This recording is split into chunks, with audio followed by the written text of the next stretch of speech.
नमस्कार सभी पेंशन धारकों का स्वागत करते हैं एक बार फिर से हमारे इस YouTube चैनल पर। दोस्तों इस वक्त की EPS 95 पेंशन धारकों के लिए बड़ी खबरें निकल कर सामने आई हैं। EPS 95 न्यूनतम पेंशन पर सरकार का बड़ा बयान सामने आ चुका है, जिस पर पेंशनर्स का ज्ञान भी देखने को मिला। तो आखिरकार EPS 95 न्यूनतम पेंशन को लेकर सरकार ने क्या बयान जारी किया है और पेंशन भोगियों ने इसके बारे में क्या ज्ञान दिया है, इसके बारे में भी दोस्तों आज की इस वीडियो के अंदर संपूर्ण रूप से जानकारी आप सभी को दी जाएगी। और साथ ही साथ दोस्तों बात करने वाले हैं लाखों कर्मचारियों और पेंशन धारकों को मिलेगा डबल गिफ्ट, फिर से बढ़ेगा महंगाई भत्ता, एरियर और बोनस का भी लाभ आप सभी को मिलेगा। तो जानिएगा कितनी आपकी सैलरी के अंदर बढ़ोतरी होगी, डबल गिफ्ट क्या है, महंगाई भत्ता कितना बढ़ेगा, एरियर कितना मिलेगा और बोनस कितना मिलेगा और पेंशन के अंदर क्या क्या बढ़ोतरी होने वाली है, लाखों पेंशन धारकों और कर्मचारियों को डबल गिफ्ट कैसे मिलेगा, इसके बारे में भी दोस्तों आज की इस वीडियो के अंदर संपूर्ण रूप से जानकारी आप सभी को दी जाएगी। वहीं बात करेंगे पेंशन भोगियों के लिए नया अपडेट निकलकर सामने आ चुका है। कम्यूटेशन बहाली पर दोस्तों सरकार ने बड़ा जवाब दिया है। केंद्रीय कैबिनेट की बैठक में पीएम मोदी के साथ हुई चर्चा के अंदर केंद्रीय कैबिनेट की बैठक के अंदर कम्यूटेशन की बहाली को लेकर सरकार का नया जवाब सामने आया है। तो इसके बारे में बात करेंगे कि सरकार ने आखिरकार क्या जवाब जो है इसको लेकर दिया है। और वहीं करोड़ों सरकारी कर्मचारियों की पेंशन से जुड़ी अहम खबर निकलकर सामने आई है। केंद्र सरकार ने जारी की है नई गाइडलाइन, पेंशन से जुड़ी है अहम खबर, पेंशन धारकों के लिए जाननी बेहद जरूरी। मीडिया रिपोर्ट्स के अनुसार नई पेंशन की गाइडलाइन जारी हो चुकी है। तो इस गाइडलाइन के बारे में भी आज की इस वीडियो के अंदर बात करेंगे। और वहीं बात करेंगे पेंशन को लेकर बड़ा अपडेट निकल कर आ रहा है। आप सभी के लिए हर महीने की आखिरी तारीख को खाते में आएगी पेंशन, बैंकों को सरकार के सख्त आदेश जारी। तो आखिरकार बैंकों को सरकार ने क्या आदेश दिया है, महीने की पेंशन आपके किस तारीख को खाते में आएगी, और वहीं पेंशन धारकों से जुड़ी चार इन प्रमुख बड़ी खबरों की चर्चा आज की इस वीडियो के अंदर करने वाले हैं। इसीलिए हम सभी पेंशन धारकों से निवेदन है कि दोस्तों आज की इस वीडियो को आप लास्ट तक देखिएगा और साथ ही हमारे चैनल पर नए हैं तो चैनल को सब्सक्राइब जरूर कर दीजिएगा। तो चलिए बिना किसी देरी के वीडियो के अंदर संपूर्ण खबरें विस्तार से जान लेते हैं। पहली बड़ी खबर की बात करें तो EPS 95 न्यूनतम पेंशन पर सरकार का बयान, पेंशन भोगियों का ज्ञान निकल कर सामने आ रहा है। कर्मचारी पेंशन योजना 1995 के तहत न्यूनतम पेंशन 7,500 रुपए करने की मांग हो रही है। EPS 95 न्यूनतम पेंशन 1,000 रुपए से बढ़ाकर 7,500 रुपए होगी या फिर नहीं होगी, यह सवाल हर जगह गूंज रहा है। पेंशन भोगी रामकृष्ण पिल्लई का कहना है कि जैसे श्रम मंत्री के बयान से पता चला सरकार कोई नीति बनाने पर समय लगेगा। जी हां दोस्तों, इस बीच सरकार को न्यूनतम पेंशन प्राप्तकर्ताओं के लिए कुछ अंतरिम राहत की घोषणा करनी चाहिए। इस पोस्ट पर जवाब देते हुए रमेश गौतम ने कहा कि इसका कारण यही है कि उस समय तक महाराष्ट्र और झारखंड के चुनाव खत्म हो जाएंगे। ये सबसे स्वार्थी और वो यहाँ पर जो है वृद्ध विरोधी पार्टी बताई जा रही है। सतीश मिश्रा ने कहा कि कुछ नया नहीं है, हमेशा निर्णय टालने की कोशिश करते हैं, कोई उम्मीद नहीं है, मामले को अनिश्चित काल तक खींचने के अलावा कुछ भी नहीं करेंगे। रामकृष्ण पिल्लई के एक पोस्ट में लिखा गया, अगर मूल वेतन सीमा बढ़ाई जाती है तो भविष्य में पेंशन भोगियों को लाभ होगा, अगर न्यूनतम पेंशन बढ़ाई जाती है तो पुराने पेंशन भोगियों को लाभ होगा। वहीं दोस्तों गिरिजा विजय कुमार का कहना है, सर ये एक सच्चाई है, इसमें हमारी पेंशन समस्या का कोई भी असर नहीं पड़ेगा। अगर कोई भी पार्टी सत्ता में आती है उन्हें आम आदमी की समस्याओं का बिल्कुल भी परवाह नहीं होती है। वे राजनीतिक संबंधता को इतर अधिकार कमाना चाहते हैं और अपनी संपत्ति बढ़ाना चाहते हैं। सबसे बड़ी बात यह है कि अगर वे 5 साल पूरे कर लेते हैं तो उन्हें पेंशन मिलेगी और बाकी खर्च सरकार उठाएगी। इससे ज्यादा उन्हें क्या चाहिए, जबकि लाखों लोग कम से कम एक वक्त के खाने के लिए परेशान हैं। यही हमारी राजनीतिक व्यवस्था है जो कि देश का दुर्भाग्य है। ये तमाम जो पेंशन धारक है वो कमेंट्स के माध्यम से अपना ज्ञान जो है EPS 95 पेंशन बता रही हैं।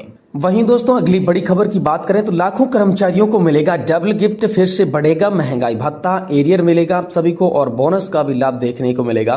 तो जानिए कितनी पेंशन और कितनी सैलरी बढ़ेगी, कैसे एरियर, बोनस और महंगाई भत्ता बढ़ने वाला है, इसके बारे में पूरी जानकारी को जानते हैं। देखिए लाखों सरकारी कर्मचारी और पेंशन धारकों के लिए अच्छी खबर है।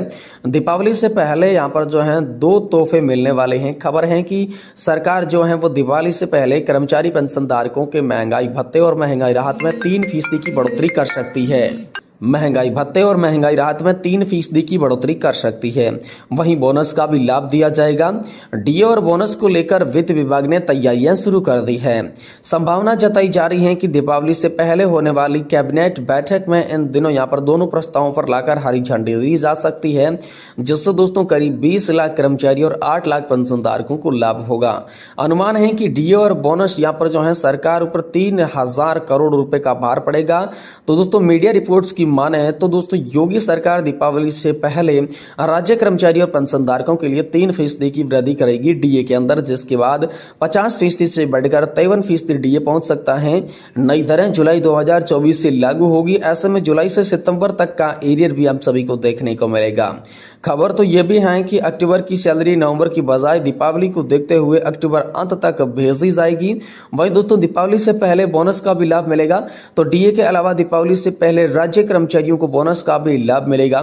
इससे लेकर वित्त विभाग ने पत्रावली तैयार कर ली है, जिसे जल्द ही सीएम योगी के पास भेजा जाएगा। यहां से मंजूरी के बाद राज्य सरकार इस संबंध में आदेश जारी कर सकती है।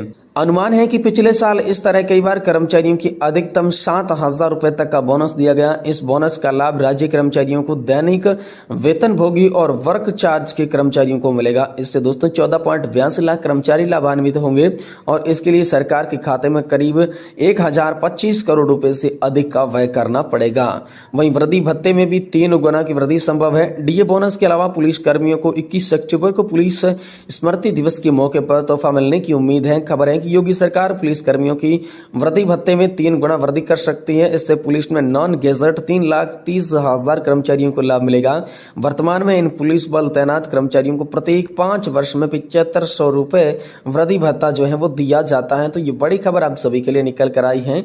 दोस्तों योगी सरकार 3% डीए बढ़ाएगी, जिससे आपकी पेंशन और सैलरी में जबरदस्त इजाफा देखने को मिलेगा। वहीं दोस्तों वेतन भोगियों के लिए नया अपडेट निकल कर आ रहा है। पेंशन भोगियों के लिए बड़ा अपडेट है। कम्यूटेशन बहाली पर सरकार का जवाब सामने निकल कर आ चुका है।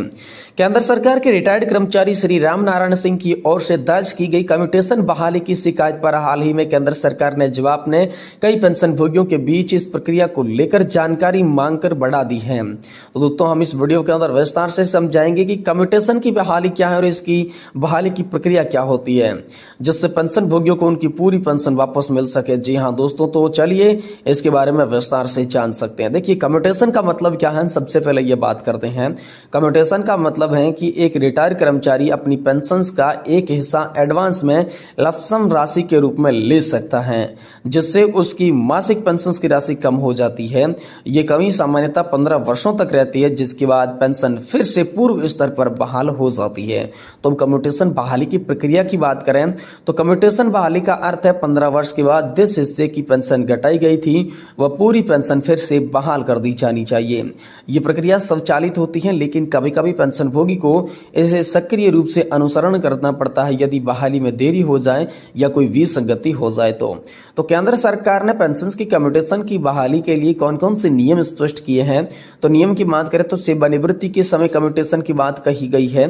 जी हाँ दोस्तों, यदि कर्मचारी सेवानिवृत्ति के समय या फिर तुरंत कम्यूटेशन करा लेता है तो 15 वर्ष पूरे होने पर पुनः पेंशन मिलना शुरू हो जाएगी।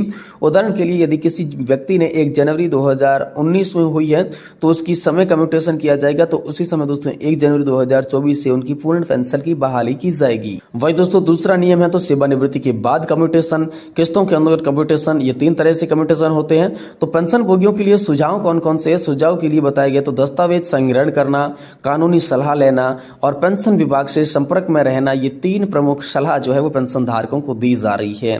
जी हाँ दोस्तों, तो ये आप सभी के लिए आज की प्रमुख बड़ी खबरें निकल कर आई। अगर वीडियो की जानकारी आपको पसंद आई है तो वीडियो को लाइक कर दें और हमारे चैनल को सब्सक्राइब जरूर करें।